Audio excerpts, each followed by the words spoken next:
Hello friends, আজকে আমি তোমাদের কাছে এসেছি আবার একটা গুরুত্বপূর্ণ ওবিসির আপডেট নিয়ে।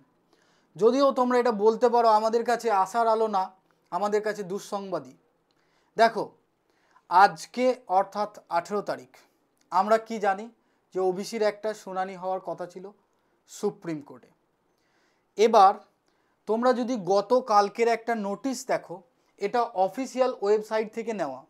দেখো এখানে কি বলছে, honourable chief justice will not be holding the court on 18/7/25। এই যে খবরটা, এটা আমাদের কাছে অনেকটাই দুঃসংবাদের। অনারেবল চিফ জাস্টিস কিন্তু আজকে অফিসে আসছেন না। আমরা সকলে তাকিয়েছিলাম আজকের এই বিচারটার দিকে। কেন? আজকে এই শুনানিটার উপর ডিপেন্ড করছিল হাইকোর্টের জাজমেন্ট। আমরা গত মঙ্গলবার যদি দেখি, ওদিন হাইকোর্টও বলেছিল যে সুপ্রিম কোর্টের জাজমেন্টের উপর তারাও কিন্তু অনেকটা তাকিয়েছিল, যাদের পরবর্তী শুনানি হওয়ার কথা আছে বৃহস্পতিবার। এবার আজকে এই নোটিশটা পাওয়ার পর আশা করছি বৃহস্পতিবারে হাইকোর্টের যে নোটিশ, মানে হাইকোর্টের যে শুনানি হওয়ার কথা আছে তার উপর এর প্রভাব পড়বে।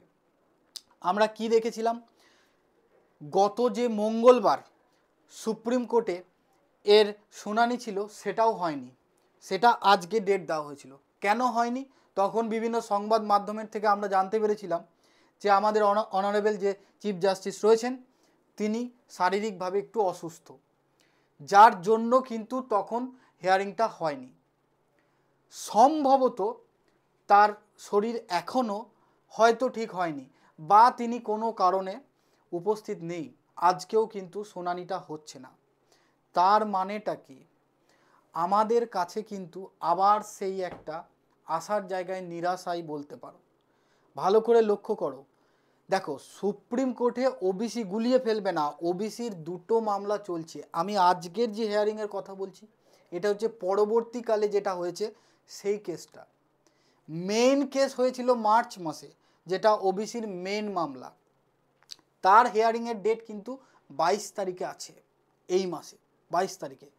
এবার আমি আশা রাখবো যে আশা করি তিনি সুস্থ থাকবেন এবং 22 তারিখের মামলাটা যেন সুষ্ঠুভাবেই হয় এবং তিনি যেন প্রেজেন্ট থাকেন, কারণ তার উপস্থিতি ছাড়া 22 তারিখের মামলাটা কোনোভাবেই সম্ভব নয়। দেখো, সামনে আমাদের বিভিন্ন এক্সামের নোটিশ, যেগুলো আমরা পিএসসি তুমি এক ধার থেকে প্রত্যেকটা দেখো, নতুন পিএসসির মিসলেনিয়াস, পিএসসির ক্লার্কশিপ, তারপর এমভিআই আছে, আইডিও আছে, বিভিন্ন পরীক্ষার কিন্তু নোটিশ হতে বাকি আছে। তাহলে আমাদের কাছে কিন্তু একটু হলেও দুঃখজনক। আশা রাখবো তিনি খুব দ্রুত, যাই তার কন্ডিশন হোক না কেন, তিনি সুস্থ হয়ে উঠবেন, তিনি তাড়াতাড়ি আবার কোর্টে প্রেজেন্ট থাকবেন এবং ওবিসি সংক্রান্ত এই যে পশ্চিমবঙ্গের এত ছাত্রছাত্রীদের আশার যে আলো সেটা তিনি জাগাবেন। তাহলে আমার এটুকু আপডেট তোমাদের কাছে দেওয়ার ছিল এবং আমি আশা রাখবো যে এটাতে তোমরা উপকৃত হবে এবং কিছুটা জানতে পারবে যে কি পরিস্থিতি চলছে। এটা হচ্ছে আজকেরই, তুমি যদি দেখো এটা অফিসিয়াল ওয়েবসাইট থেকে নেওয়া সুপ্রিম কোর্টের নোটিশ, যেখানে বলাই হচ্ছে যে আমাদের মাননীয় যে সুপ্রিম কোর্টের বিচারপতি রয়েছেন তারা কিন্তু আজকে উপস্থিত থাকছেন না। তার মানে এটুকু ক্লিয়ার যে বৃহস্পতিবার হাইকোর্টে যে মামলাটা আছে, শুনানি হওয়ার কথা রয়েছে, সেটাও কিন্তু এই প্রভাবটা ওখানেও পড়বে আশা করছি। এবার দেখা যাক এই মামলাটা আবার কবে হিয়ারিং ডেট দেয়, এখনও ডেট পাইনি, তবে আশা করছি খুব দ্রুত এর নতুন ডেট আসবে এবং আমাদের সামনে আবার একটা আশার আলো আসবে। আমাদের কাছে করার কিছু নেই, আমরা দিনের পর দিন সেই ডেট পে ডেট, তারিখ পে তারিখই কিন্তু হচ্ছে। তার মানে আমি তবুও বলবো কিছু করার না থাকলেও যাতে স্টুডেন্টরা ভেঙে না পড়ে, খুব সম্ভবত ডাব্লিউবিসিএসেরও কিন্তু নোটিশ হতে চলেছে। এবার আর একটা কথা, ডাব্লিউবিসিএসের নোটিশ হয়ে গেলে তোমাদের যেটা করতে হবে, বন্ড স্টাডি তোমাদের জন্য কিন্তু অবশ্যই ভাবছে, তোমাদের জন্য নতুন অফারও নিয়ে আসবে। আশা করব তোমরা সেই দিকে তাকিয়ে থাকবে, আমরাও তাকিয়ে আছি, সকলের কাছে কিন্তু একটা আশার আলো আসবে।